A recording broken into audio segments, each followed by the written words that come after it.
Residence degli Ulivi, l'incanto della natura per chi vive in città. Telefono 0962 96 4192 348 01 17 609. È stato catturato nella notte dai carabinieri di Reggio Calabria Pasquale Caridi, 41 anni, sfuggito ieri all'esecuzione di 26 ordinanze di custodia cautelare in carcere a soggetti vicini alla cosca di 'ndrangheta Roda Casile e indagati per associazione mafiosa, estorsione, danneggiamento, detenzione e portabusivo di armi e munizioni. Caridi, che era in grado di proporre persone in vista delle nuove affiliazioni, portava con sé in luogo pubblico 2 pistole.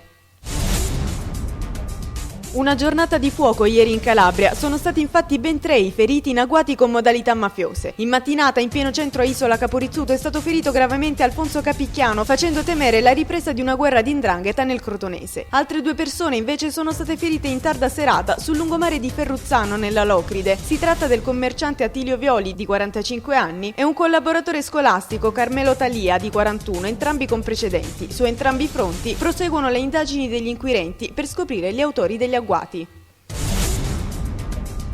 Ha avuto il via libera da Silvio Berlusconi la nuova giunta regionale calabrese. Ieri infatti il neogovernatore Scopelliti ha sottoposto al Premier i nominativi dell'esecutivo, che verrà presentato entro domani a Catanzaro. Nel corso del colloquio a Palazzo Grazioli i 2 hanno parlato anche di sanità e infrastrutture. Intanto la Commissione parlamentare antimafia sta vagliando i nomi dei componenti eletti nel Consiglio regionale.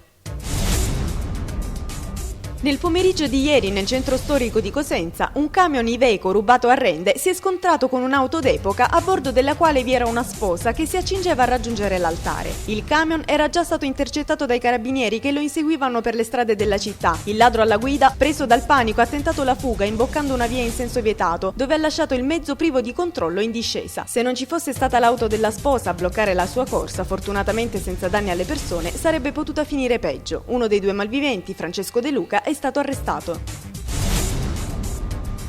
È stata presentata dalla Prefettura di Reggio Calabria in qualità di capofila e dai partner il progetto Azioni Integrate per la Legalità, della durata di 2 anni. L'iniziativa, finanziata dalla Direzione Generale Giustizia, Libertà e Sicurezza della Commissione Europea, vuole fornire risposte più efficaci ai problemi della sicurezza urbana nella provincia reggina, attraverso il rafforzamento del controllo del territorio, la valorizzazione e il coordinamento delle polizie locali e la sensibilizzazione degli enti locali e della cittadinanza.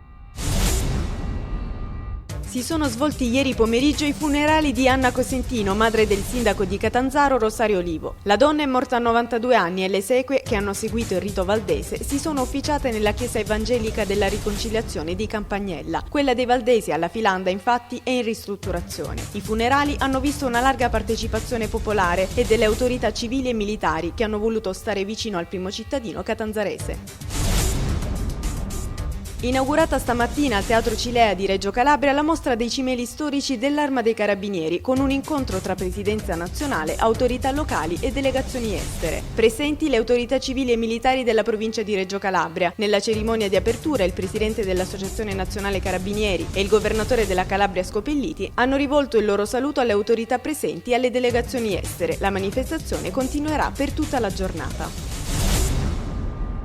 Sono iniziati questa settimana i lavori di ripristino del lungomare di Viale Glauco di Diamante nel Cosentino, gravemente danneggiata dalle violente mareggiate del mese di gennaio scorso ed interdetta all'accesso a tutela della pubblica incolumità. Il sindaco, gli assessori ed i consiglieri comunali di maggioranza hanno deciso di rinunciare alle loro indennità di carica per destinarle alla copertura finanziaria dei lavori più urgenti di ripristino del lungomare in vista della stagione estiva.